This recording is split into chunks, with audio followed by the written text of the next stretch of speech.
Hello everyone! Samahan niyo ako. Ipapakita ko sa inyo kung bakit konti lang ang ipon namin mga OFW ng Japan. Mahilig din ba kayo mag-ukay-ukay dyan sa Pilipinas? Pwes, dito sa Japan, hindi lang siya basta ukay-ukay. Sikat na mga brand at quality ang mga nandito.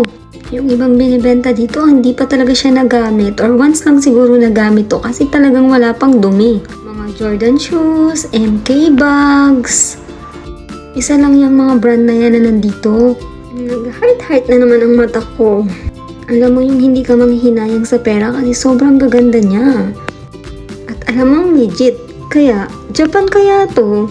Yes, hindi po sila nagbebenta dito ng mga fake goods. Yung hawak ko nga na bag na yan ay nagkakahalaga lang ng 2,000 yen. Bali 700 lang siya sa peso. Yung iba nga dyan ay may kunting gas-gas lang or kunting dumi. Kaya mabubudol ka talaga. Ang gaganda rin ng mga pants nila.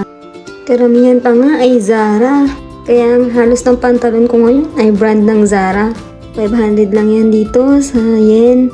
At equivalent siya sa 100 or 150 sa peso. Depende lang din po yun sa palitan. Kaya nga pag mag-grocery ako o magkakaimuno ako dito sa Japan, hindi maaaring hindi ako pupunta dito. Wala naman akong bibilhin pero gustong gusto ko pa rin pumunta dito.